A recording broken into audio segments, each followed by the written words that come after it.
నమస్తే, welcome to Padmini Ramya YouTube channel. ఈ video ఏంటంటే కార్తీక మాసంలో ద్వాదశి పూజ చేసుకుంటారు కదా, ఆ ద్వాదశి పూజ రోజు అనమాట. ముందు రోజు అంతా ఉపవాసం ఉన్నాము. ఉపవాసం అంటే ప్రసాదం తినచ్చు. ప్రసాదం తిని ఉన్నాము. ద్వాదశి రోజు తెల్లవారుజామునే లేచి పూజ చేసుకొని గుడికైతే వెళ్ళాము.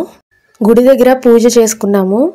అలాగే బ్రాహ్మణుడికి పిండి దీపాలు దానం చేశాము. సాలగ్రామ దానం కూడా చేశాము.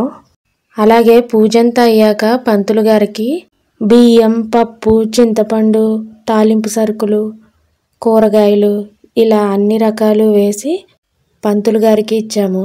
అంటే ఒకరోజు బ్రాహ్మణుడికి భోజనం పెట్టినట్టు అనమాట. అందుకని ఇచ్చాము. ఇంకా కొబ్బరి బొండం కూడా ఇస్తారు. మా దగ్గర లేదు కాబట్టి ఇవ్వలేదు. ముందు రోజు ఉపవాసం ఉండి ద్వాదశి రోజు పూజ అంతా అయ్యాక అప్పుడు తిన్నాము. అక్కడ ఉన్న వాళ్ళందరూ కూడా మాలానే ఉపవాసం ఉండి పూజ చేసుకుంటున్నారు. మాలానే పిండి దీపాలు కూడా ఇస్తున్నారు. సాయంత్రం తులసి మాతకైతే పూజ చేయాలి కదా, దానికోసం అయితే అన్నీ రెడీ చేసుకుంటున్నాము. మా ఇంటి ఎదురుగా తులసి మొక్కను పెట్టి పూజ చేద్దాం అనుకున్నాం. అందుకనే చుట్టూ ముగ్గు వేసుకున్నాము తులసి మొక్క పెట్టడానికి.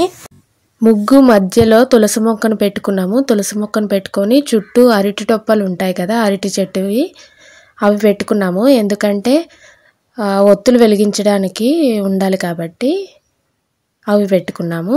ఇంకా తులసి మొక్కతో పాటు మామిడి కొమ్మ, అలాగే ఉసిరి కొమ్మ కూడా పెట్టుకున్నాము. ముఖ్యంగా ఈ పూజకి ప్రసాదంగా అటుకులు, చెరుకు, ఎండు ఖర్జూరం కావాలి కాబట్టి మేము తెచ్చుకున్నాము పూజకి.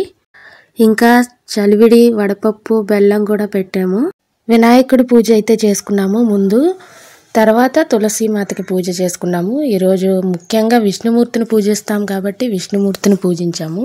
కార్తీక మాసం మొత్తం పువ్వొత్తులే వాడతాం కాబట్టి 108 పువ్వొత్తుల్ని తులసి మొక్క చుట్టూ పెట్టుకొని వెలిగించుకోవాలి. పూజ అంతా అయిపోయాక 108 ఒత్తులను వెలిగించేసుకొని మొత్తం పూజను పూర్తి చేసేసుకున్నాము.